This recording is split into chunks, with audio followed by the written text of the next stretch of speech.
গল্পকথন বই কল্লোল চ্যাপ্টার 2তে আমাদের আজকের নিবেদন সুনীল গঙ্গোপাধ্যায়ের লেখা পুরী এক্সপ্রেসের রক্ষিতা। বড় বড় গাছের মতন সব রেল স্টেশনেরই কয়েকটা পরগাছা থাকে। রোদ বৃষ্টি ধুলো কাদা মেখেও তারা বেড়ে ওঠে লকলকিয়ে। বেঁচে থাকার দুর্দমনীয় নেশায় তারা ঠিক প্রাণরস টেনে নেয়।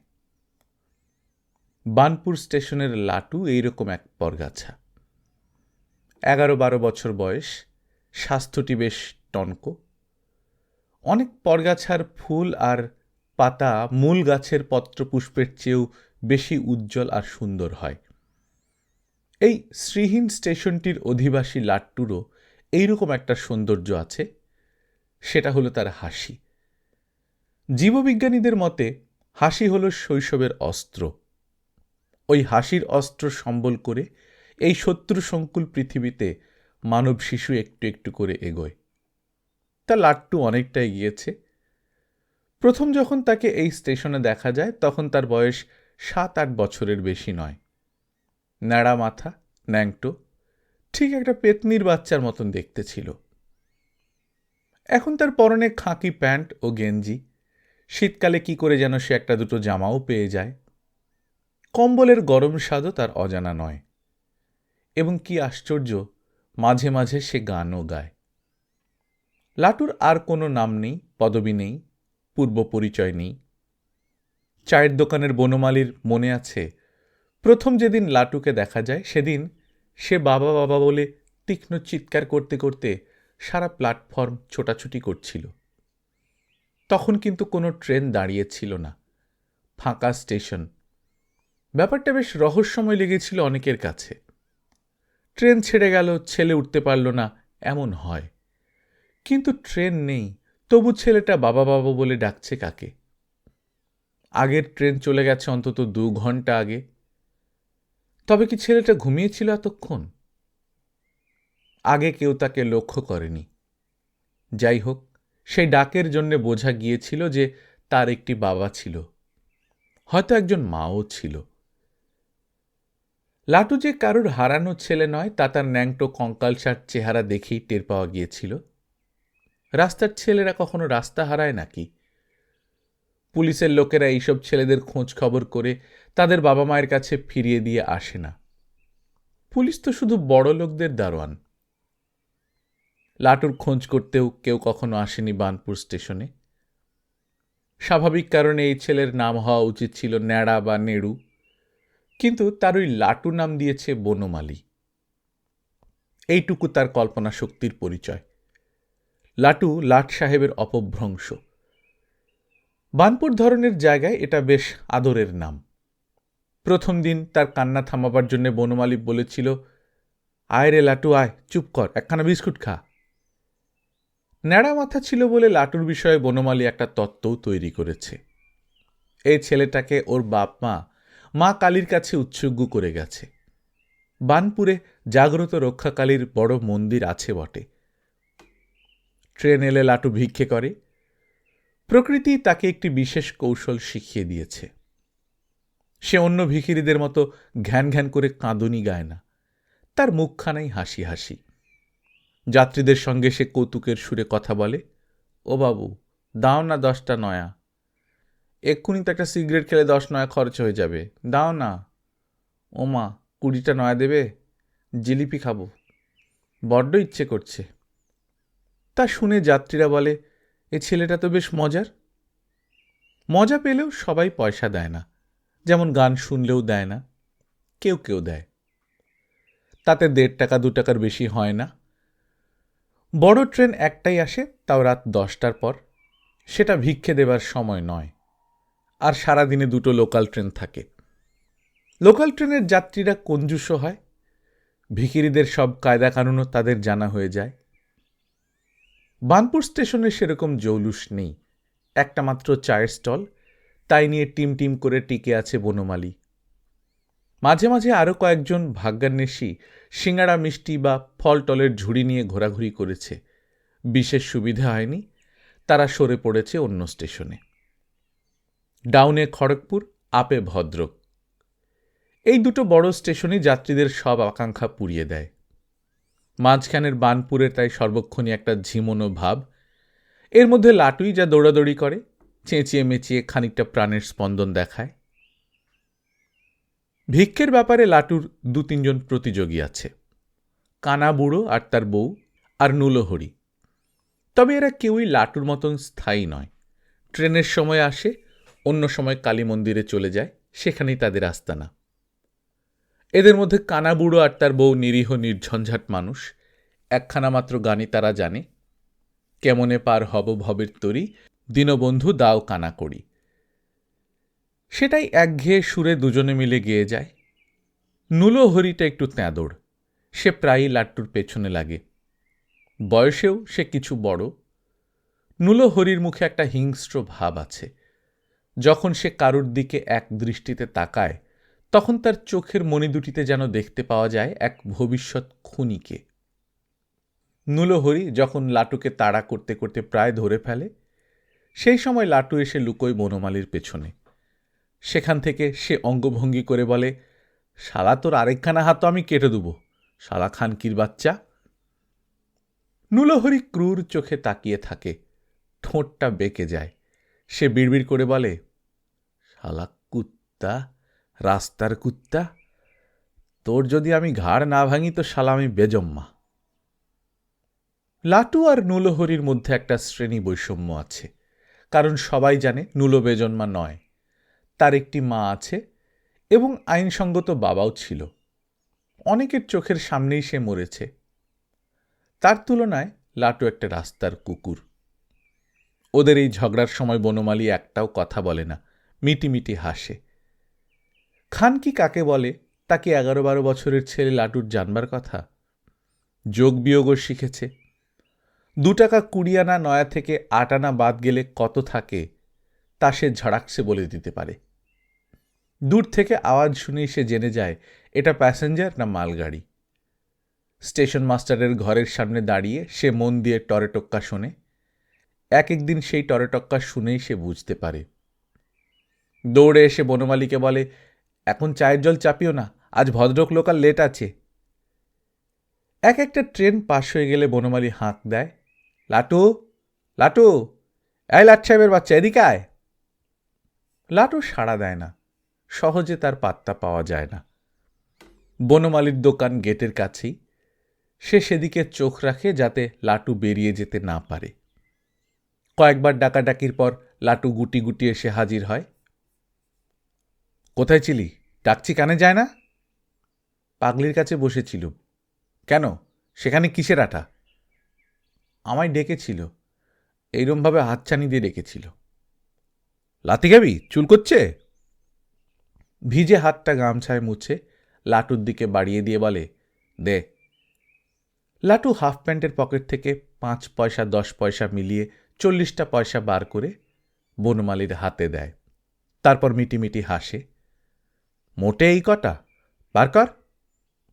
আর পাইনি, মা কালীর দিব্যি বলছি বনদা। বার কর বলছি। মায়েরই বলছি বনদা, আর পাইনি। লাটুকে লাইনের ধারে ঠেলে নিয়ে গিয়ে বনমালী ডান পাটা তুলে দেয়। লাথি মারে না, অদ্ভুত কায়দায় সে পায়ের আঙুল দিয়ে লাটুর পেটের চিমটি কেটে ধরে। লাটু হেসে ওঠে খিলখিল করে, হারামি, তুই পাগলির পয়সা চুরি করতে যাস? না বনদা, সত্যি বলছি। দেবো, ঠেলে ফেলে দেবো লাইনে? আর একটা 10 নয়া আছে, শুধু জিলিপি খাবো। দে। লাটু আর একটা 10 নয়া বার করে দিয়ে ছাড়া পায়। পয়সাগুলো একটা কৌটোয় রাখতে রাখতে বনমালী বলে, কেটলিতে একটু চা আছে, খাবি তো খা। একটা লেড়ো বিস্কুট নেব বনদা? মুখে গুঁজে দেব। এই ধরনের কথা বললেও লাটুর সঙ্গে একটা ঘনিষ্ঠ সম্পর্ক আছে বনমালীর। লাটুর যা রোজগার তা সব সে নিজের কাছে রাখতে চায়, এটা যেন তার অধিকার। প্রথম দিন সে লাটুকে একটা বিস্কুট দিয়েছিল, তারপরেও প্রায়ই কিছু কিছু খেতে টেতে দিয়েছে। লাটু তার পোষ্য, সুতরাং লাটুর উপার্জন তো বনমালীরই হবে। লাটুর প্যান্ট গেঞ্জি অবশ্য সেই কিনে দেয়। মাস 6 ধরে একটা ব্যাপারে লাটুর খাওয়ার চিন্তা ঘুচে গেছে। দুবেলার খাওয়া সে বিনে পয়সায় পায়, তবু লাটুর নোলা বড় বেশি। আয় বৃদ্ধির সঙ্গে সঙ্গে তার খরচও বেড়েছে। যখন তখন সে স্টেশনের বাইরের দোকানে জিলিপি কিনে খেতে ছুটে যায়। ছেলেটা একেবারে মিষ্টির পোকা। আগে আগে সে ওই দোকানটার সামনে হ্যাংলার মতন দাঁড়িয়ে থাকত ঘন্টার পর ঘন্টা, ভাঙার টুকরো টাকরা চেয়ে চিনতে নিত। এখন সে পয়সা দিয়ে কেনে। আর এটাই তো বনমালীর চক্ষুশূল। একটা উৎসুগ্গ করা হাঁ ঘরের ছেলে, সে পয়সা দিয়ে জিলিপি কিনে খাবে? বনমালীর সন্দেহ, সে লাটুর সব পয়সা কেড়ে রাখলেও লাটু কিছু কিছু পয়সা লুকিয়ে রাখে। প্রায় সে স্টেশনের বাইরে ছুটে যায়। মিষ্টি খেয়ে খেয়ে চেহারাটাও খোলতাই হচ্ছে দিন দিন। কালো তেল চকচকে ল্যাটা মাছের মতন পিচ্ছিল শরীর, এক মাথা হুড়ুকুড়ো চুল। ছেদিলালের দেখা দেখি ইয়ার্ডের নিম গাছের ডাল ভেঙে দাঁত মাজতে শিখেছে, ঝকমকে সাদা দাঁত। ওই দাঁতের জন্যে তার হাসিটা এখন আরও সুন্দর হয়েছে। সেই জন্য ইদানিং ভিক্ষে একটু বেশি পায়। বনমালীর কাছ থেকে লাটু পয়সা লুকোতে শিখেছে ঠিকই, সে দুরকমভাবে লুকোয়। কিছু পয়সা এমন জায়গায় লুকোয় যা বনমালী কোনোদিন খুঁজে পাবে না, আর কিছু পয়সা সে একটু আলগাভাবে লুকোয়। বনমালী খানিকটা চাপ দিলেই যা বেরিয়ে আসে। গোপনে জমানো পয়সাটা সে রেখে আসে পাগলির কাছে। এই স্টেশনের ৩ জন কুলির মধ্যে কেলুচরণের সঙ্গে লাটুর ভাব বেশি। ছেদিলাল আর গজা এই দুজন কেমন যেন কাঠখোট্টা ধরনের। যখন কাজ থাকে না তখন পড়ে পড়ে ঘুমোয় শুধু। ওদের জীবনে কথাবার্তা বিশেষ নেই। কেলুচরণের বয়স ওদের দুজনের চেয়ে অনেক বেশি, শরীরটাও বুড়িয়ে গেছে, খাঁটে আস্তে আস্তে, বেশি মাল বইতে পারে না, তবু তার মনটা খুব সজাগ। ফার্স্ট ক্লাস ওয়েটিং রুমের দরজার পাশের দেয়ালে ঠেস দিয়ে সে বসে থাকে। এই ছোট্ট জগৎটাকে সে অনবরত পর্যবেক্ষণ করে আর বিড়বিড় করে কি সব বলে যায়। কেউ জানে না বানপুর স্টেশনের এই বৃদ্ধ মালবাহক কেলুচরণ মহন্তি আসলে একজন দার্শনিক। মানব জীবন সম্পর্কে তার একটা নিজস্ব দর্শন আছে। ওড়িয়া, বাংলা, হিন্দি মেশানো এক বিচিত্র ভাষায় সে কথা বলে। কোনো যাত্রী তাকে সামান্য কারণে বকাঝকা করলে কিংবা 10-20 পয়সার জন্যে মুখ ঝামটা দিলে সে রাগ করে না। কেশ বিরল ছোট্ট মাথাটি নুইয়ে সে বিনীতভাবে বলে, আপনকার যা মনে হয় তাই দিন। যাত্রীটি চলে যাবার পর সে আপন মনে বলে, মরিবার পরে যখন আপনি আর আমি দুইজনাই চিতার কাঠে পুড়িব, তখন কিন্তু বাবু বলে আগুন আপনার দেহ তাতে মোলায়েম হবে নি। আবার কখনো সে বলে, রাজাবাবু রাজভোগ আহার করে অম্বলের ঢেঁকুর তুলিলেন, আর তুই ছাতু মন্ডা খেয়ে আরামে নিদ গেলি, তবে ভগবান কারে বেশি সুখী করিলেন? এই কেলুচরণ লাটুকে দূরের হাতছানি দেখায়। কেলুচরণ কখনো সখনো লাটুকে এক আধটা বিড়ি দেয়, তারপর বলে, ছোঁড়া, তুই কেন এইখানে রহিবি? যা যা, চলে যা, বড় জায়গায় যা, খড়গপুরে যা, বালেশ্বরে যা, কটকে যা, সেখানে কত মানুষ দেখিবি, কত শিখিবি। যত বেশি রুপিয়া কামাবি তত বেশি তাগত বাড়িবে। লাটু জিজ্ঞেস করে, তুমি যাও না কেন? তুমি এখানে কেন থাকো? ছেদিলাল তোমার চেয়ে কত বেশি মাল বয়, বেশি পয়সা পায়, তোমায় তো কেউ ডাকতেই চায় না।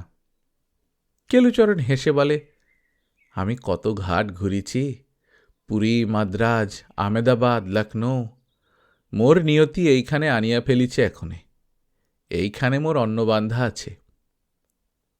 প্রায়ই কেলুচরণ লাটুকে সাবধান করে বলে, গুটে কথা বলি তোরে, শোন লাটু, পাগলের পয়সা চুরি করিলে পরজন্মে তুই চামপোকা হইবি। ঐসা কাম মাতকার, ওই ধান্দা ছেড়ে দে। চামপোকা মানে কি তা লাটু জানে না। জিজ্ঞেস করলেও কেলুচরণ আর ব্যাখ্যা করে বুঝিয়ে দেয় না। কথাটা শুনে লাটুর ভয় ভয় করে। সে জিভ কেটে বলে, মা কালীর দিব্যি বলছি। সকলেরই ধারণা পাগলির সঙ্গে ভাব করার ছুতোয় লাটু ওর পয়সা হাতায়। পাগলি থাকে উল্টো দিকের প্ল্যাটফর্মে। ওদিকে প্রায় কোনো ট্রেনই থামে না, তাই ওদিকটা সর্বক্ষণ নির্জন, নোংরা। তবু ছাউনি আছে আর একটা টিউবওয়েল। সন্ধ্যার দিকে বানপুরের অনেকে রেল স্টেশনে বেড়াতে আসে। তাদের কেউ কেউ উল্টো দিকের ওই প্ল্যাটফর্মের অন্ধকারে বসে মদ গাঁজা খায়। পাগলি সেখানে থাকলেও কোনো অসুবিধা নেই। নামের অভাবে ওকে পাগলি বলেই ডাকা হয়, কিন্তু সবাই জানে ও পাগল নয়। চুপ করে ঠায় এক জায়গায় বসে থাকা ছাড়া ওর পাগলামির আর কোনো লক্ষণ নেই। চুপ করে বসে থাকে, কারোর সঙ্গে কোনো কথা বলে না। অনেকে হাজার চেষ্টা করেও ওর মুখ থেকে একটাও উত্তর আদায় করতে পারেনি। বোবা যে নয় তাও বোঝা যায়, কারণ বোবারাও মুখ দিয়ে দুর্বোধ্য শব্দ করে। এই পাগলি একেবারেই নীরব। বছর 40 বয়স, নিংড়নো ছিবড়ে হয়ে যাওয়া চেহারা, মুখে অনেক ঝড়ঝঞ্ঝাট ছাপ। ওই বানপুরে এসেছে মাত্র 4-5 মাস আগে। সেই দিনটির কথা লাটুর খুব ভালো মনে আছে। সেদিন রাত 1টায় এসেছিল একটি অজ্ঞাত কুলশীল ট্রেন। এত রাতে বানপুরে কখনো কোনো ট্রেন থামে না। মালগাড়ি হলেও না হয় একটা কথা ছিল, কিন্তু সেই ট্রেনে গরু ছাগলের মতন গাদাগাদি করা মানুষ।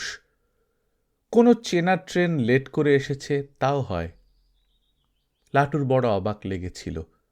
স্টেশনের ট্রেন থামার শব্দ হলেই সবাই জেগে ওঠে। অভ্যেসবশত লাটু ভিক্ষে চাইতে গিয়েছিল, কেউ কিছু দেয়নি। এটা কোন ট্রেন গো? জিজ্ঞেস করলেও উত্তর দেয়নি কেউ। লাটুর ছোট্ট জীবনের সেই এক রোমাঞ্চকর অভিজ্ঞতা। এখানকার সব ট্রেনের নাড়ি নক্ষত্র তার জানা। তার অভিজ্ঞতার বাইরের কিছু এসে তার মনটাকে ঝাঁকিয়ে দেয়। স্টেশন মাস্টারের ঘরে কেউ নেই। তিনি জানেন না এমন ট্রেনও আসে। ট্রেনটা প্রায় আধ ঘন্টা দাঁড়িয়ে থেকে তারপর সিগন্যাল পেয়ে ছাড়ল। প্ল্যাটফর্ম যখন প্রায় পেরিয়ে যাচ্ছে, তখন বস্তার মতন কি যেন একটা এসে পড়ল ধূপ করে। সবচেয়ে আগে ছুটে গিয়েছিল ছেদিলাল। জিনিসটার গায়ে হাত দিয়ে আঁতকে উঠে সে বলেছিল, শিয়ারাম শিয়ারাম, এক জেনানা আবি ভি জিন্দা হ্যায়। স্টেশন মাস্টারের ঘরে তখন তালা। তিনি কোয়ার্টারে চলে গেছেন অনেক আগে। বাবুরা কেউ এই সময় থাকে না। আছে 2জন গার্ড আর স্টেশন মাস্টারের আর্দালি নকুর। এই স্থলে নকুরই বাবু সমাজের প্রতিনিধি। সকলের চেঁচামেচি শুনে সে এলো পর্যবেক্ষণ করতে। স্ত্রীলোকটির সারা গায়ে ক্ষতচিহ্ন, পরনের শাড়িটা অত্যন্ত ময়লা ও ছিন্ন ভিন্ন। আর মুখ দেখলেই বোঝা যায় সে ভদ্রলোকদের বাড়ির বৌঝি নয়, ভিখিরি টিখিরি হবে নিশ্চয়ই। এর জন্যে কি আর এই মাঝরাত্রিরে মাস্টারবাবুদের খবর দেওয়া উচিত? স্ত্রীলোকটির পাশে হাঁটু গেড়ে বসে কেলুচরণ বলেছিল, এখনো প্রাণ আছে? তুমি কেন স্ত্রী হত্যার দায়ে পাতকি হবে নকুর দাদা?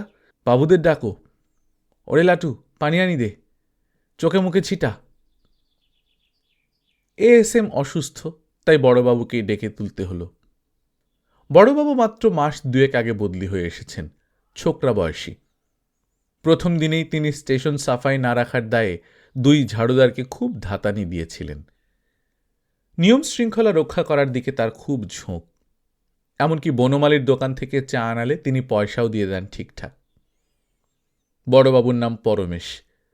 তিনি সুখনিদ্রা থেকে উঠে এসেও বিরক্ত না হয়ে যথেষ্ট তৎপরতা দেখালেন। স্ত্রীলোকটি চলন্ত ট্রেন থেকে পড়ে গেলেও অজ্ঞান হয়নি। আহত ভয়ার্ত জন্তুর মতন চেয়ে আছে ড্যাবডেবিয়ে। বাবু বললেন, একে তুলে 2nd ক্লাস ওয়েটিং রুমে নিয়ে চলো। কয়েকজন তাকে তুলতে যেতেই সে হাত পা ছুঁড়ে বাধা দিল প্রাণপণে। গড়িয়ে গড়িয়ে চলে যেতে চাইল লাইনের দিকে। সবাই তো ভাবা চেকা। মেয়ে ছেলের গায়ে তো সেরকম জোর করে হাত দেওয়াও যায় না। বড়বাবু বললেন, থাক থাক, ছেড়ে দাও। আপনি কে? কোথা থেকে আসছেন? সঙ্গে কে ছিল? পড়ে গেলেন কি করে? এরকম অনেকগুলি প্রশ্নের কোনো উত্তর পাওয়া গেল না। তবু বড়বাবু ব্যাপারটাতে যথেষ্ট গুরুত্ব দিলেন। ডাকা হলো রেলের ডাক্তারকে, খবর দেওয়া হলো থানায়। অনেক রাত পর্যন্ত শোরগোল চলল। বড়বাবু ব্যস্ত হয়ে ফোন করেছিলেন পরের স্টেশনে, কিন্তু সেই রহস্যময় ট্রেন সেখানে থামেনি। ভদ্রকেও থামেনি, বালেশ্বরেও থামেনি। যেন সেটা চলেছে নিরুদ্দেশ যাত্রায়। পরদিন বিকেলে নকুর মারফত অনেক খবর চলে এলো বনমালীর কাছে। ওই ট্রেনটি ছিল রিফিউজিদের জন্য স্পেশাল ট্রেন। দণ্ডকারণ্য থেকে লাখখানেক না কতজন রিফিউজি পালিয়ে চলে এসেছিল। তারা থাকতে চেয়েছিল পশ্চিম বাংলায়। সুন্দরবনে কোন একটা দ্বীপে তারা আস্তানা গেড়েছিল। সেখান থেকে তাদের আবার ঝেঁটিয়ে বিদায় করা হয়েছে। দণ্ডকারণ্যে তাদের বাড়ি, জমি, গরু, ক্যাশ, ডোল দেওয়া হয়েছে। তবু কেন তারা এখানে এসে ভিড় বাড়াবে? ওই হাড়বজ্জাত লোকগুলো কি সহজে আসতে চায়? চেয়েছিল বাংলার মাটি কামড়ে পড়ে থাকতে। পুলিশ টুলিশের তাড়া খেয়ে লুকিয়েছিল বনে জঙ্গলে। সেখান থেকে খুঁজে খুঁজে এনে তাদের তুলে দেয়া হয়েছে ওই ট্রেনে। ডাক্তারবাবু বলেছেন ওই স্ত্রীলোকটির শরীরে নাকি ধর্ষণের চিহ্ন আছে, অন্তত ৩-৪ জন। ওই শরীরের আছেই বাকি, তবু সে নিস্তার পায়নি। সুন্দরবনের বাঘে তাকে খায়নি, মানুষ তাকে কামড়ে দিয়েছে। ডাক্তারবাবুর ধারণা ওই কুলোটা নষ্ট মেয়ে মানুষকে তার স্বামী আর সঙ্গে করে ফেরত নিয়ে যেতে চায়নি। গরিব ঘরের মেয়ে ছেলের আর কিছু থাক বা না থাক, অন্তত সতীত্বটুকু তো থাকবে। সেটাও যদি চলে যায়, তবে তার বাঁচা মরা দুইই সমান। তাই ওর স্বামী বা নিকটাত্মীয়রা ওকে এখানে ঠেলে ফেলে দিয়ে গেছে। পশ্চিম বাংলার সীমান্ত সে পার হতে পারেনি, কারণ পশ্চিম বাংলার মানুষই তো চেয়েছিল তার দেহটা। সেই থেকে পাগলি এখানেই আছে। সে তো জানেই না, এমনকি বনমালীরাও জানে না যে এই একটা পাগলিকে নিয়ে সরকারি মহলের চিঠি চালাচালি হয়েছে 18টা। পাগলি নির্বাক বলে সেই চিঠিপত্রে তার নাম উল্লেখ নেই। সেখানে তার পরিচয় one destitute woman, alleged to be a refugee and a deserter from the DDA settlement. ভিখিরি আর রিফিউজি এক নয়, কারণ খবরের কাগজে লেখালেখি হয় শেষোক্তদের নিয়ে। সুতরাং বানপুরের বড়বাবু পরমেশ সরকার এই ঘটনাটি উপেক্ষা না করে বিস্তৃত বিবরণ পাঠিয়েছিলেন খড়গপুরে। এরপর রেল দপ্তর, পশ্চিমবঙ্গ, ওড়িশা ও মধ্যপ্রদেশ সরকারের মধ্যে চলেছে পত্রযুদ্ধ।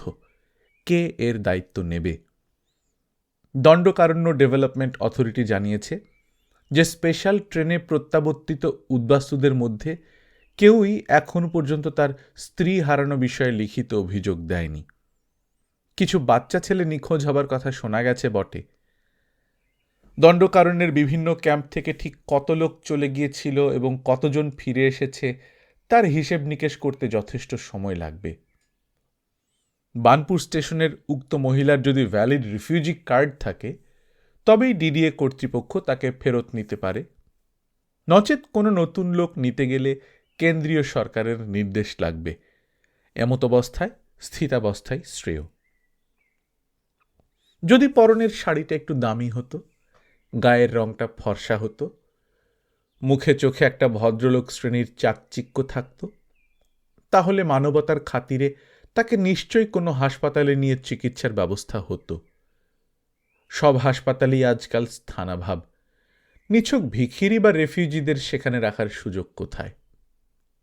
তবু যে এই স্ত্রীলোকটি বেঁচে গেল আর সেরে উঠল, তার কারণ রেল স্টেশনের পরগাছারা চট করে মরে না। সেই স্ত্রীলোকটি এখন বানপুর স্টেশনের পাকাপাকি পরগাছা। প্রথম দুদিন সে ছিল প্রায়োপবেশনে। শেডের বাইরের ছাতিম গাছটার ঠ্যাসান দিয়ে বসে মুচড়ে মুচড়ে কেঁদেছে শুধু।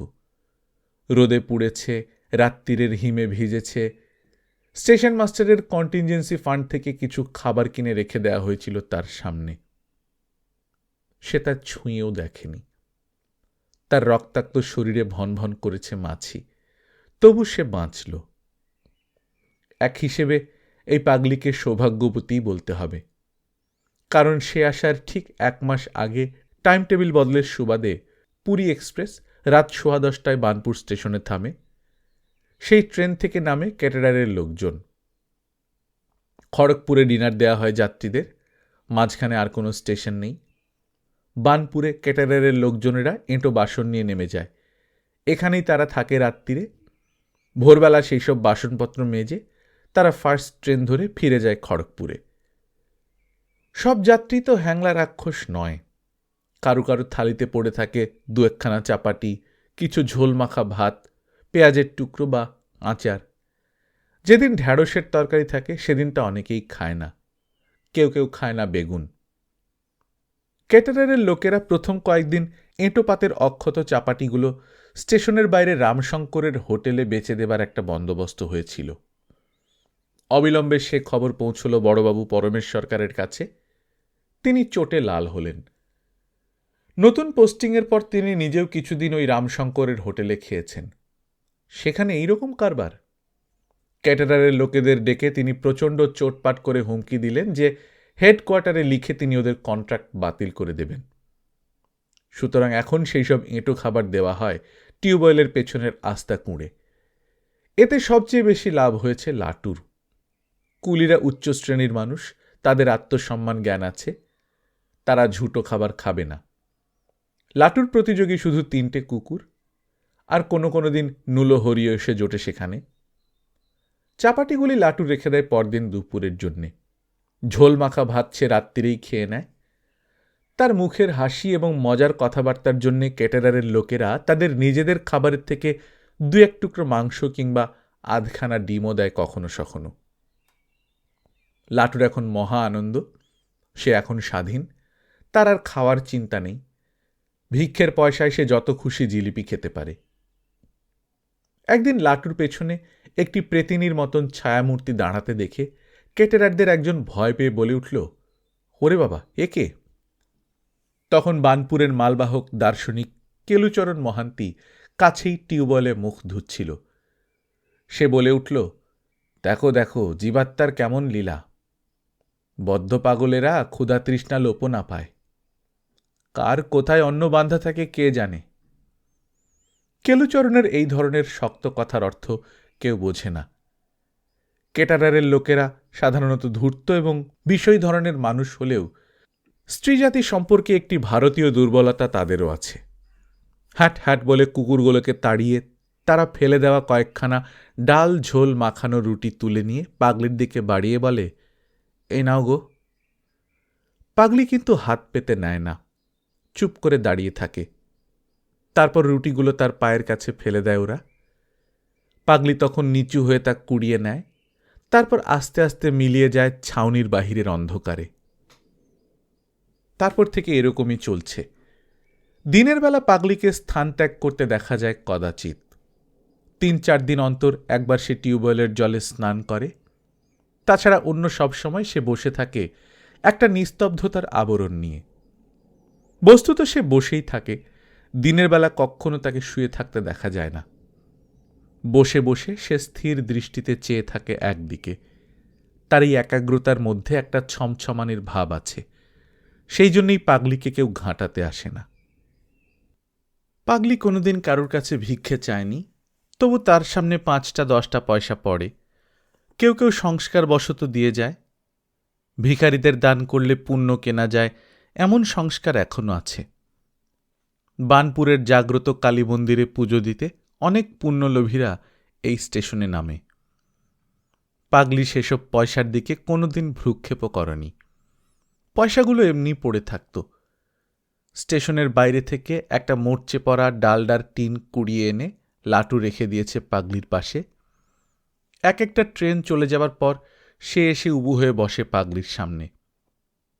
যা 5-10 পয়সা এদিক ওদিক ছড়িয়ে থাকে তা সে কুড়িয়ে ওই টিনের মধ্যে রাখে।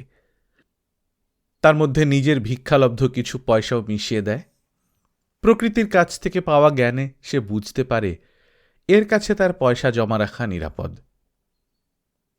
লাটু একদিন 2খানা জিলিপি কিনে শালপাতা সমেত পাগলির সামনে রেখে বলেছিল, এই খাও, খাও না। তখন বেলা 3:10। একটু আগে একটা মেল ট্রেন পাস করে গেছে। কোনো মেল এখানে থামে না, শুধু প্রচণ্ড আওয়াজ ও উত্তেজনা দিয়ে যায়। লাটু এই আওয়াজ ভালোবাসে। যেসব ট্রেন এই স্টেশনে থামে তাদের কারুর শব্দই এমন জোরালো নয়। মেল ট্রেনের এই প্রবল ঝঙ্কার শুনলেই লাটুর খিদে পায়। সে এক ছুটে চলে যায় স্টেশনের বাইরে। আজকাল লাটু জিলিপির দোকানে ধারও পেতে শুরু করেছে। দোকানি জানে লাটু পয়সা শোধ করে দেবার ক্ষমতা রাখে। তখন লাইনের উপর ঝকঝক করছে রোদ। সেদিকে তাকালে চোখ ঠিকরে যায়। তবু পাগলি একদৃষ্টে চেয়ে আছে সেদিকে। লাটুর অনুরোধ সে শোনে না, জিলিপির দিকে সে চোখ ফেরায় না পর্যন্ত। বেশ কয়েকবার অনুরোধ করেও কোনো ফল পাওয়া যায় না। তখন আর লাটু কি করে, শালপাতাটা তুলে নিয়ে জিলিপি দুটো খেতে খেতে সে চলে যায় ওভারব্রিজের দিকে। তার একটু মন খারাপ লাগে। এই মন খারাপ কেন বা কিসের জন্যে তা সে বুঝতে পারে না। মাঝে মাঝে একটা মালগাড়ি এসে দুদিকের প্ল্যাটফর্মের মাঝখানে একটা পাঁচিল তুলে দাঁড়ায়। এই লম্বা ধাড়াঙ্গা নিরেট মালগাড়িগুলোকে লাটু একটু পছন্দ করে না। এই সময় স্টেশনটা কেমন যেন বোবা মেরে যায়। যে ট্রেনের যাত্রী নেই সেটা আবার ট্রেন নাকি? মালগাড়িতে লাটু মাঝে মাঝে দু একটা বগিতে দেখতে পায় ঘোড়া, গরু কিংবা মোষ। একবার কতগুলো বাঁদরও দেখেছিল। মানুষের মধ্যে থাকে শুধু গার্ডবাবু, ইঞ্জিন ড্রাইভার, ফোরম্যান আর খালাসিরা। এরই মধ্যে লাটু জেনে গেছে যে রেল কর্মচারীদের কাছে ভিক্ষে চাওয়া অমার্জনীয় অপরাধ। মালগাড়ির চেয়ে লোকাল ট্রেন অনেক ভালো। কত রকম লোক নামে, এর মধ্যে অনেক মুখই লাটুর চেনা হয়ে গেছে। লাটু অচেনা মুখ খোঁজে, তাদের কাছে ভিক্ষে চায়। অবশ্য চেনা লোকেদের কাছে ভিক্ষে চাইবার একটা বিশেষ পদ্ধতি আছে। সেরকম চেনাদের পাশে যেতে যেতে সে আদর কাড়া গলায় বলে, ও বাবু, তুমি গত সোমবার 10 নয়া দিয়েছিলে, আজ আবার সোমবার, আজ কিছু দাও। ফোড়ে বা ব্যাপারীদের কাছ থেকে সে পয়সা চায় না, বিড়ি চায়। এই স্টেশনের সেরা ট্রেন অবশ্যই পুরী এক্সপ্রেস। তার ধরন ধারণই আলাদা। রাত্রির বেলা পুরী এক্সপ্রেস যেন গোটা একটা উৎসব নিয়ে আসে। লাটু ঘড়ি চেনে না, কিন্তু পিঁপড়ে যেমন টের পায় বৃষ্টির সংকেত, মুরগিরা যেমন জেনে যায় আসন্ন ভূমিকম্পের কথা, সেই রকমভাবেই লাটু ঘণ্টা বাজবার আগেই বুঝতে পারে। তার শরীর চঞ্চল হয়, সে ছুটে যায় স্টেশনের অন্য প্রান্তে। ওই আসছে পুরী এক্সপ্রেস, তার অন্নদাতা। একদিন লাটু দৌড়তে দৌড়তে এসে বলে, ও বনদা, দেখবে এসো, পাগলি নাচছে। বনমালী তার ছোট চোখ দুটি বিস্ফারিত করে বলে, হ্যাঁ, ছোড়ার রস হয়েছে দেখছি, হ্যাঁ, পাগলির নাচ, মারবই এতে লাত। লাটু তবু উত্তেজিতভাবে বলে চলে, মাইরি বলছি, মা কালীর দিব্যি, দেখবে এসো, সত্যি পাগলি নাচছে ওভারব্রিজের উপর। বনমালীর দোকান থেকে ওভারব্রিজের সবটা দেখা যায় না, শেডের জন্যে খানিকটা ঢাকা পড়ে যায়। কিন্তু এখন দোকান ছেড়ে অন্য কিছু দেখার শখ তার নেই। পুরী এক্সপ্রেস এলে তার বেশ কিছু মাল কাটে। সে লাটুকে সস্নেহ একটা গালাগাল দিয়ে বলে, যা ভাগ। লাটু একাই দৌড়ে যায় ওভারব্রিজের দিকে। সে স্পষ্ট দেখতে পায় নিজের জায়গা ছেড়ে উঠে এসেছে পাগলি। লাইনের উপর ওভারব্রিজের ঠিক মাঝখানটায় সে দাঁড়িয়ে আছে। তার মাথার পেছনে গোল চাঁদ। লাটু স্পষ্ট দেখতে পায় পাগলি নাচছে। সেও দৌড়ে উঠে যায় ওভারব্রিজের ওপর। দূরে দেখা যাচ্ছে পুরী এক্সপ্রেসের ইঞ্জিনের সার্চ লাইট। সদ্য বাঁক ঘুরল। এইবার শোনা গেল শব্দ। শব্দটা ক্রমশই বাড়ছে। পাগলি নাচছে না বটে, তবে ওভারব্রিজের রেলিং ধরে তার শরীরটা সামনে পেছনে দুলছে। সেই দুলনি ক্রমশ দ্রুত হতে থাকে। প্ল্যাটফর্ম এলাকায় ঝমঝমিয়ে ঢুকল পুরী এক্সপ্রেস। যেন এক প্রবল বলশালী পুরুষ, বাতাস ভরে যায় তার তেজস্বী নিঃশ্বাসে।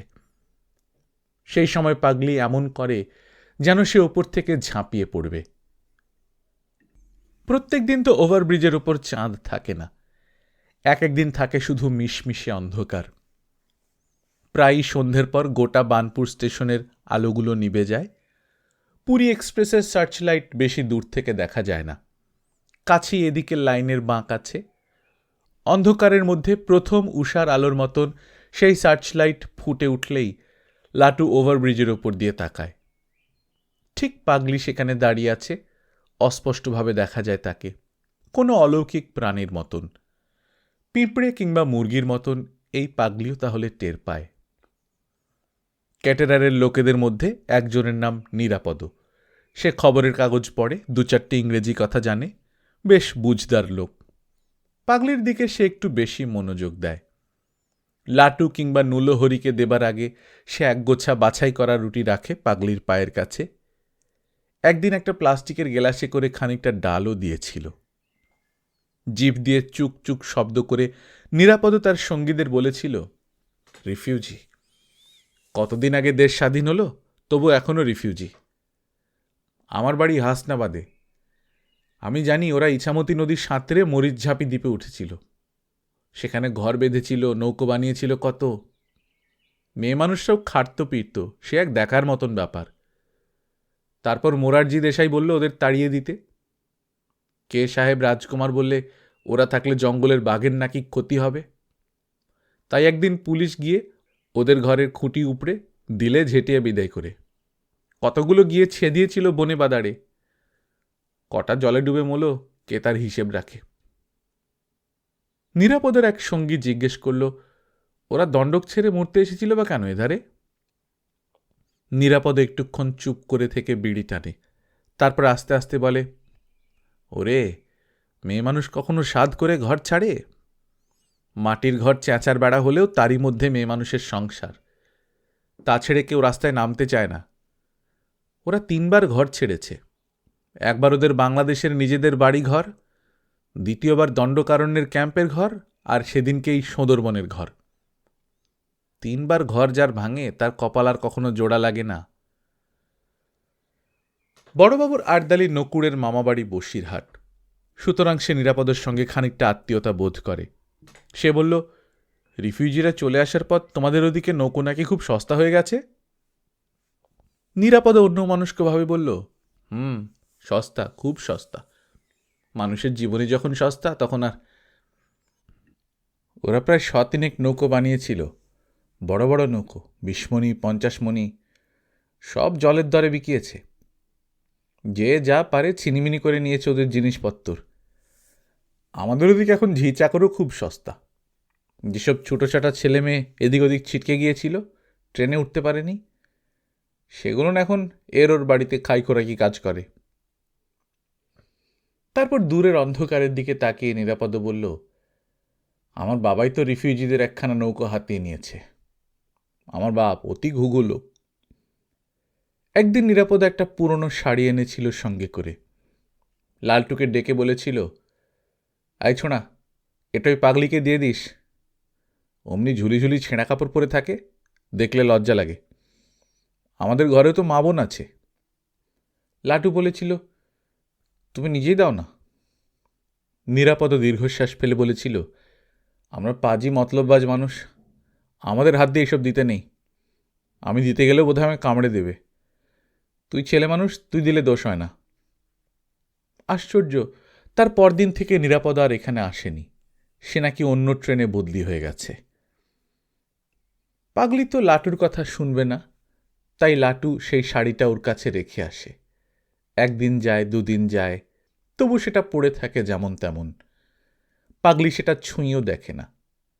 সে তার সেই ছেঁড়া শাড়ি পরেই টিউবওয়েলের জলে স্নান সেরে নেয়, নিজেই পাম্প করে প্লাস্টিকের গেলাসে জল ধরে মাথায় ঢালে। তারপর সেই ভিজে কাপড় তার গায়েই শুকোয়।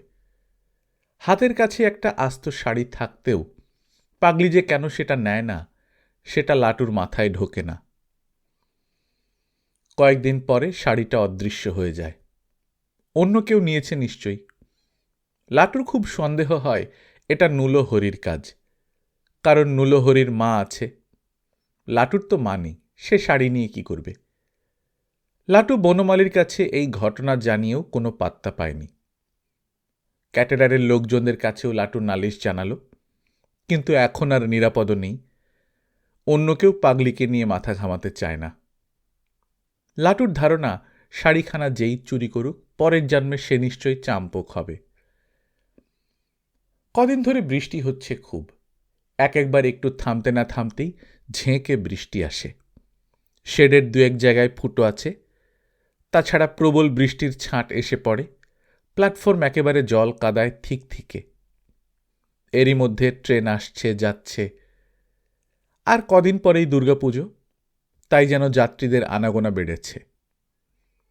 কালীপুজোর সময় বানপুরে বিরাট উৎসব হয়। গত বছর সেই সময় লাটুর প্রচুর রোজগার হয়েছিল। আবার সেই রকম দিন আসছে, লাটুর বুক ধকধক করে। রাশি রাশি খুচরো পয়সা গুণে শেষ করা যায় না। লাটু বনমালীকে জিজ্ঞাসা করে, হ্যাঁ গো বনদা, কালী পুজোর আর কদিন বাকি গো? বনমালী সস্নেহে লাটুর ঘাড়ে হাত বুলোতে বুলোতে বলে, তুই উৎসুগ করা ছেলে রে, এবারে মায়ের কাছে তোকে বলি দেব। লাটু পিছলে সরে গিয়ে হিহি করে হাসে। প্রায়ই বনমালী তাকে উৎসুগ করা ছেলে বলে, সেই জন্যে লাটু ভুলেও কখনো কালী মন্দিরের দিকে যায় না। সেদিন খড়গপুর লোকালের এক প্যাসেঞ্জারের মাল বইতে গিয়ে আছাড় খেয়ে পড়ে গেল কেলুচরণ। মাল বেশি না, একটা সুটকেস আর দুটো বেতের ঝুড়ি। একটা ঝুড়ির মধ্যে ভর্তি শুধু নারকেল, তার কয়েকটা গড়িয়ে গেল প্ল্যাটফর্মে। লাটু কাছেই ছিল, সে দৌড়ে এসে ধরে তুলল কেলুচরণকে। যাত্রী ভদ্রলোক বিরক্ত হয়ে বললেন, ধুর, এসব বুড়োকে লাইসেন্স কে দেয়? আর কেন বাবা, এখন রিটায়ার করো, দেশে ফিরে গিয়ে নাতিপুতিদের আদর করো গে, যথেষ্ট হয়েছে। কেলুচরণের হাঁটুতে চোট লেগেছে। সে অপরাধীর মতন মুখ নিচু করে বসে থাকে। ভদ্রলোক লাটুকে বললেন, আয় ছোড়া, তুই পারবি? আমি একটা ঝুড়ি ধরছি, নারকেলগুলো তোল। কুলির রেট 1 টাকা, কিন্তু লাটু বয়সে ছোট বলে ভদ্রলোক রিকশায় ওঠার পর লাটুকে 8 আনা দিয়ে চলে গেলেন। আধুলিটা হাতে নিয়ে লাটু একটুক্ষণ দোনমনো করল। কাছেই জিলিপির দোকান, তবু সে ফিরে এলো প্ল্যাটফর্মে। কেলুচরণের কাছে এসে বলল, এই নাও কেলুদা, 8 আনা দিয়েছে, মাইরি বলছি, বেশি দেয়নি।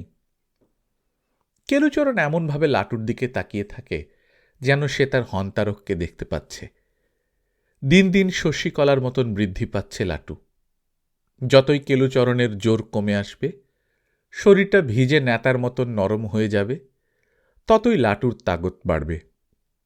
অনতিবিলম্বেই তার জায়গা নিয়ে নেবে লাটু। সে হয়ে যাবে বাতিল আস্তা কুড়ের মাল। তখন লাটু নিজের রোজগারে খাবে, আর কেলুচরণ হবে ভিখিরি। এইরকম চিন্তা সত্ত্বেও কেলুচরণ ম্লান হেসে বলল, ও তুই নিয়ে নে। লাটু আর দ্বিরুক্তি না করে আধুলিটা পকেটে ভরে ফেলে। তারপর জিজ্ঞেস করে, কেলুদা, তোমার দেশ কোথায়? কেলুচরণ আকাশের দিকে আঙুল দিয়ে বলে, ওই হোতা, ওখানে গিয়ে বিশ্রাম নেব। কিন্তু ব্যাপারটা এখানে শেষ হয় না। একটু পরেই ছেদিলাল এসে লাটুর সামনে চোখ গরম করে দাঁড়ায়। মুখখানা কুঁকড়ে সে বলল, হে কুত্তে কাওলাত, তু কাহে মাল উঠয়া, বল সালে। ঝাঁ করে সে তার লোহার মতন হাতটা বাড়িয়ে লাটুর একটা কান মুচড়ে দেয়। লাটু যন্ত্রণায় চেঁচিয়ে উঠলেও ছেদিলাল সহজে ছাড়ে না। খানিকটা টানতে টানতে নিয়ে গিয়ে শাসিয়ে বলে, ফের যদি লাটু কোনো মালে হাত দেয়, সে তাহলে তাকে মাদ্রাস মেলের সামনে ঠেলে ফেলে দেবে। লাটু গুমরোতে গুমরোতে গিয়ে বনমালীর কাছে নালিশ জানাল। বনমালী তাকে একটু প্রশ্রয় না দিয়ে বলল, বেশ করেছে মেরেছে, তুই ভিখিরির বাচ্চা, তুই কেন ওদের কাছে মাথা গলাতে গেছিস? লাটু ঝাঁঝালো গলায় বলল, আমি কি নিজে তুলেছি, লোকটা বলল। বনমালী চিবিয়ে চিবিয়ে বলল, কোনো লোক যদি বলে, যা বনমালীর উনুনটা ভেঙে দিয়ায়, তুই তাই দিবি? লাটু তার নিজস্ব যুক্তিতে বুঝতে পারে তার প্রতি ওর অন্যায় করছে। সে এখনো ছোট, তাই সে মার খাবে, বকুনি খাবে। আচ্ছা, বড় হলে সেও দেখে নেবে। অভিমান ক্ষুব্ধ হৃদয়ে সে সেদিন ফিরতে খড়গপুর লোকালে উঠে পড়ল। এর আগে সে 2 বার ভদ্রক গেছে বটে, কিন্তু খড়গপুর যায়নি। শুনেছে সেটা অনেক বড় জায়গা। সব ট্রেনেই কিছু চলন্ত ভিখিরি থাকে। লাটুও গলা মিলিয়ে দিল তাদের সঙ্গে, পেয়েও গেল কিছু পয়সা। কিন্তু খড়গপুরে নামতেই কয়েকজন ঘিরে ধরল তাকে। একজন হিংস্র গলায় বলল, কোথাকার নতুন মাল রে? 2-4টে চটচাপাটি খেতেই লাটু হাতের পয়সাগুলো ফেলে দিয়ে পালায়। না, আজকে তার দিনটাই খারাপ। কিছুক্ষণ শুকনো মুখে এদিক ওদিক ঘোরাঘুরি করল। এই স্টেশনে ঘন ঘন ট্রেন আসে। সেই শব্দে লাটুর খিদে পেয়ে যায়, আর খিদে পেলেই তার মনটা খারাপ হয়ে যায় আরও। এরই মধ্যে এক সময় সে একটা আশার আলো খুঁজে পেল। কেটারারদের লোকদের একজনকে দেখতে পেয়ে গেল সে। এই অচেনা জনসমুদ্রে একজন চেনা মানুষ। সেই লোকটিও চিনতে পেরেছে লাটুকে। সে বলল, কিরে তুই এখানে? ওখান থেকে চলে এলি? থেকে যা, এখানে থেকে যা, রোজগার ভালো হবে। দেখ না, খড়গপুরের কুকুরগুলোও কত মোটাসোটা। কেটারারদের লোকেদের সঙ্গে পুরী এক্সপ্রেসেই ফিরে এলো লাটু। মুখে বেশ একটা গর্বের ছাপ, যেন সে দিগ্বিজয় করে এসেছে। আজ তাকে এঁটো খাবার খেতে হবে না। খড়গপুরের ক্যান্টিনে সে অনেক গেলাস ধুয়ে দিয়েছে বলে ওখানেই তাকে খেতে দিয়েছে। প্ল্যাটফর্মে নেবেই লাটু ওভারব্রিজের দিকে তাকিয়ে পাগলিকে দেখল। সন্ধ্যা থেকেই অবিরাম বৃষ্টি পড়ছে।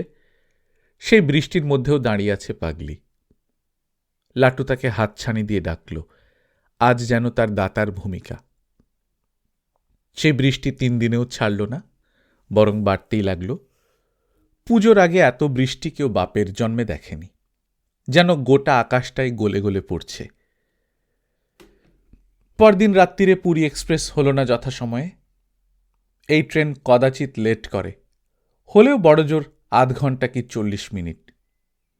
মাঝরাত পার হয়ে গেল, তবু সেই জোরালো সার্চ লাইটের দেখা নেই। চারিদিকে শুধু বৃষ্টির শব্দ আর অন্ধকার। স্টেশন মাস্টারের ঘরের ব্যস্ততা দেখা গেল অনেকক্ষণ। অনেক টেলিফোন আর টরেটক্কা। তারপর বড়বাবু একসময় বাড়ি চলে গেলেন। নকুরকে জিজ্ঞেস করেও বনমালী কোনো খবর জানতে পারল না। সেই খবর এলো পরের দিন।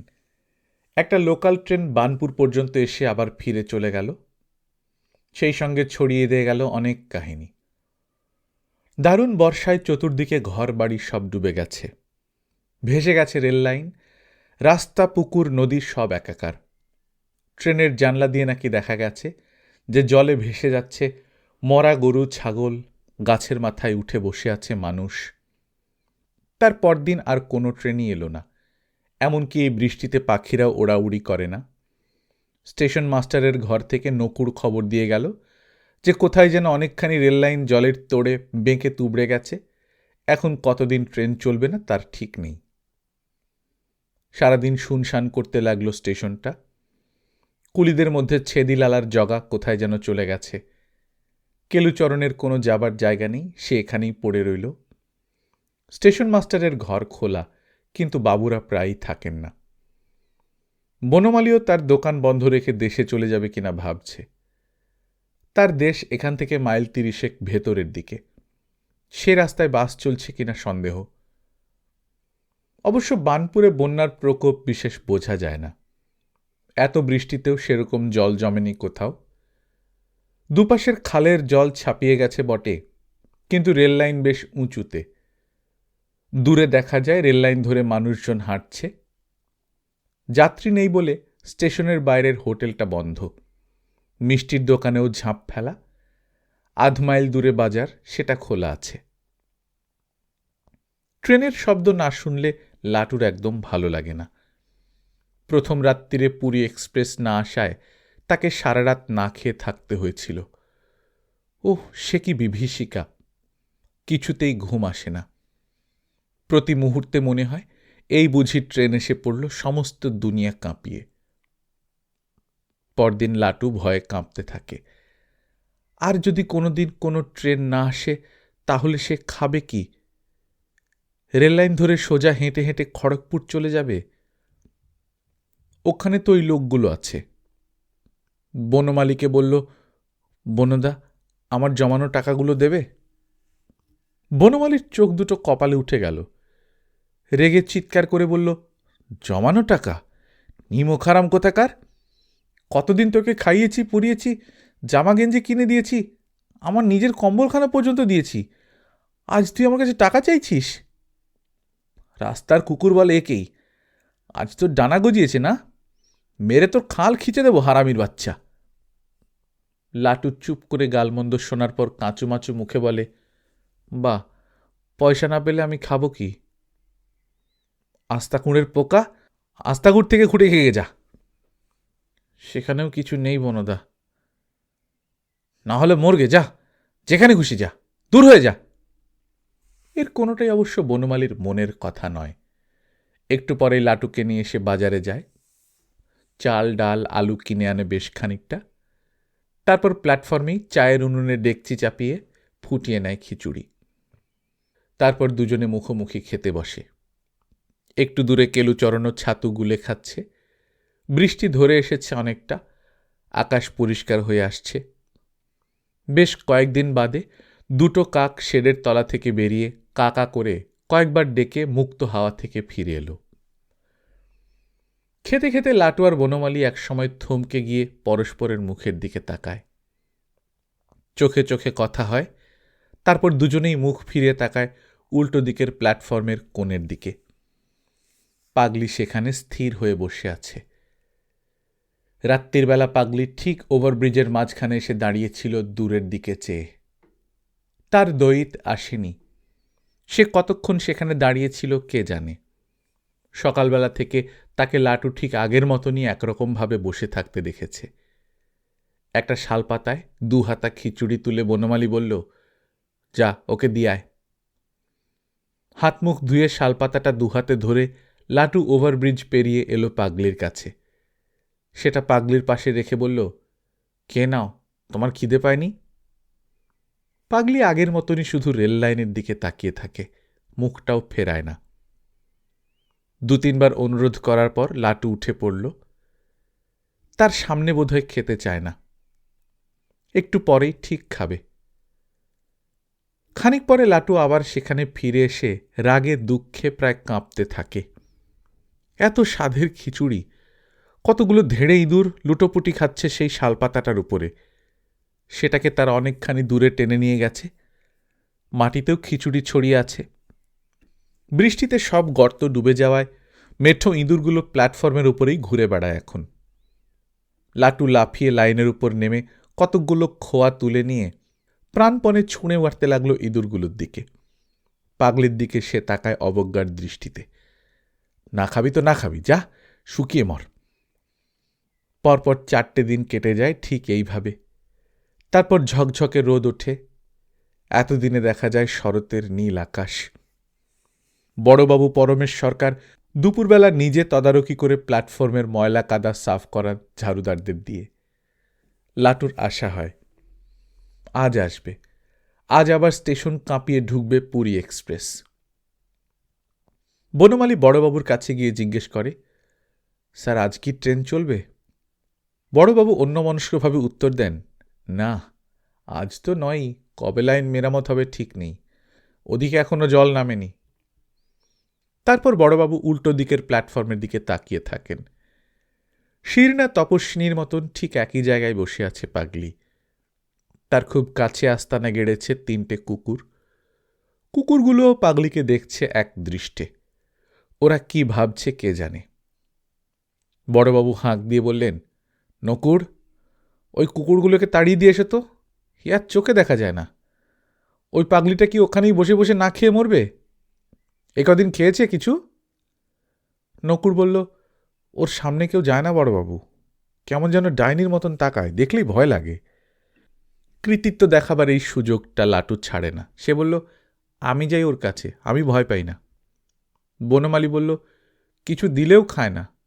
আমি তো কদিন খিচুড়ি পাঠিয়ে দিয়েছি, যেমনকার তেমন পড়ে থাকে, ইঁদুরে খেয়ে যায়। দিলেও খায় না? আগে হ্যাঁ স্যার, ও শুধু ট্রেনের খাবার খায়, আর কেউ দিলে খায় না। বড়বাবু কথাটার পুনরুক্তি করলেন, শুধু ট্রেনের খাবার খায়, আর কেউ দিলে খায় না? তার ভুরু কুঁচকে গেছে। কথাটার অর্থ তিনি বুঝতে পারলেন না, বেশি বোঝার চেষ্টাও করলেন না। পকেট থেকে 2 টাকা বার করে তিনি বললেন, ওকে কিছু খাবার কিনে দিয়ায় তো, বলবি বড়বাবু পাঠিয়েছেন। লাটুর চোখে চোখ রেখে তিনি বললেন, তুই তো ওকে ভয় পাস না, তুই নিয়ে যা, বুঝিয়ে সুজিয়ে খাওয়াবি, মা বলে ডাকবি, বলবি, মা তুমি খেয়ে নাও, তুমি না খেলে আমরাও খাবো না। কাছেই দেয়ালে হেলান দিয়ে বসে আছে কেলুচরণ। 2 দিন ধরে তার জ্বর হয়েছে, চোখ দুটো লাল, পা দুটো সামনে ছড়ানো, উরুর উপর ডান হাতের করতল উল্টো করে মেলে ধরা। সে বেশ জোরে টেনে টেনে বলল, বড়বাবু, দুঃখিনী অনাথিনী মেয়ে ছেলেদের মা বলে ডাকতে নেই, তাতে তাদের কষ্ট আরও বাড়ে। সন্তানই তো মায়েরে বেশি লাঞ্ছনা দেয়, আমি কত স্থান ঘুরিয়ে আসিছি, সব জায়গাতে দেখেছি মাই সন্তানদের লাথি মারিছে। বড়বাবু কেলুচরণের দিকে ফিরে তাকালেন, যেন তিনি এই লোকটিকেই প্রথম দেখছেন। কেলুচরণ আবার বলল, ডাক্তারবাবু বলেছিলেন কি, ওর স্বামী ওরে লাথি মারিকিরি ফেলাই দিয়ে গেছে। যদি ধরেন ওর স্বামী নাই, ওর সন্তানেরা ওরে আপদমনি করি বিদায় করি দিছে। বড়বাবু চট করে মুখটা ফিরিয়ে নিলেন। এসব কথা তিনি আর শুনতে চান না। পকেট থেকে আরেকটা টাকা বার করে দিয়ে লাটুকে বললেন, যা পাগলিকে খাইয়ে আয়। তারপর তিনি হন হন করে চলে গেলেন কোয়ার্টারের দিকে। কেলুচরণ আরও কী সব বলতে থাকে, কিন্তু কেউ আর সেদিকে মনোযোগ দেয় না। ছোট দলটি ছত্রভঙ্গ হয়ে যায়। স্টেশনের বাইরের হোটেলে আজ আঁচ পড়েছে। নকুর লাটুর হাত থেকে টাকা নিয়ে বলে, দে, আমি খাবার কিনে আনছি। অল্প পরেই সে শালপাতার ঠোঙা নিয়ে ফিরে আসে। সেটা নিয়ে লাটু ওভারব্রিজের দিকে না গিয়ে রেললাইনে লাফিয়ে নেমে পড়ল। তারপর কোনাকুনি হাঁটে। ভদ্রকের দিকে লাইনটা সোজা বহুদূর দেখা যায়, যেন একেবারে আকাশে মিশে গেছে। এদিকে তো জল নেই, তবু কেন ট্রেন আসে না? কদিন ধরে খিচুড়ি খেয়ে লাটুর অরুচি ধরে গেছে, ঠিক মতন পেটও ভরে না। বনমালী নিজে বেশি খেয়ে তাকে কম দেয়। দিনের বেলা লাটুর রুটি খাওয়া অভ্যেস। তাছাড়া দু একখানা জিলিপি না খেলে তার মনে সুখ হয় না। একটাও পয়সা নেই তার কাছে। ঠোঙার উপরের শালপাতাটা একটুখানি তুলে দেখল লাটু। ৫-৬খানা পুরি আর আলু বেগুনের তরকারি, বেশ গরম আছে। লাটুর জিভে জল এসে যায়। ট্রি ট্রি ট্রি ট্রি করে কি যেন একটা পাখি ডাকছে অনেক দিন পরে। এত বৃষ্টির জল শুষে খোয়াগুলো পর্যন্ত যেন নরম হয়ে গেছে। লাটুর পায়ে লাগে না। রোদ্দুরেরও কোনো তাপ নেই। এদিকের প্ল্যাটফর্মে এসে কনুয়ে ভর দিয়ে লাটু অবলীলাক্রমে উঠে এলো। পাগলির কাছে এসে ঠোঙাটা নামিয়ে রেখে সে চঞ্চল চোখে কিছু একটা খুঁজল। কুকুরগুলো এগিয়ে আসছিল। লাটু দাপটের সঙ্গে বলল, হুস হুস, যা। পাগলিকে বলল, এই যে খাও, তোমার জন্য বড়বাবু পাঠিয়েছেন। তারপরই মনে পড়ে গেল বড়বাবুর শেখানো কথা। সে বলল, ওমা খাও, তোমার জন্য খাবার এনেছি। এতদিন পর পাগলি মুখ ঘুরিয়ে তাকালো লাটুর দিকে। আজই লাটু ভয় পেয়ে গেল। বুক ছমছম করছে। এই কদিনের চেহারা আরও বদলে গেছে পাগলির। চুপসে গেছে গাল, জলজল করছে কোটরে বসা চক্ষু দুটো। সে যেখানে বসে আছে সেখানে থক থক করছে রক্ত। এক ঝাঁক মাছি ভনভন করছে সেখানে। আজ সত্যি ওকে ডাইনির মতো দেখাচ্ছে। কাঁপা কাঁপা গলায় লাটু বলল, ওমা খাও, তুমি না খেলে আমরা খাবো কি করে? পাগলি তবু কটমট করে দেখছে লাটুকে। লাটুর ইচ্ছে করছে ছুটে পালিয়ে যেতে, কিন্তু সে পারছে না। সে আবার বলল, এই দেখো আমিও খাচ্ছি, তুমিও খাও, বড়বাবু পাঠিয়ে দিয়েছেন। একখানা পুরিতে তরকারি মাখিয়ে লাটু প্রথমে নিজে কপ কপ করে খেয়ে ফেলল। তারপর আরেকখানা পুরি সে এগিয়ে দিল পাগলির দিকে। পাগলি তা নিল না। সেই মুহূর্তে সে দুহাতে মুখ ঢাকল। তার শীর্ণ শরীরটা কাঁপতে লাগলো কান্নার ঝুঁকে। সে কান্নার কোনো শব্দ নেই। এমন কান্না সব মানুষের জীবনে ঘটে না। এই সুযোগের সদ্ব্যবহার করতে লাটু বিন্দুমাত্র দ্বিধা করল না। প্রথম থেকেই যেটা সে খুঁজছিল সেটা সে দেখতে পেয়ে গেছে। পয়সা রাখার ডালডার কৌটোটা কি করে যেন চলে গেছে পাগলির পেছন দিকে। লাফিয়ে উঠে সেই কৌটোটা তুলে নিয়েই লাটু ছুট লাগাল। তাকেও বাঁচতে হবে তো। অন্যদিকের প্ল্যাটফর্মে দাঁড়িয়ে বনমালী আর নকুররা তাকে দেখছে। সেই জন্য লাটু প্রাণপণে চেঁচাতে লাগলো, ওরে বাবা রে, পাগলি আমায় কামড়ে দিয়েছে, ও বাবা।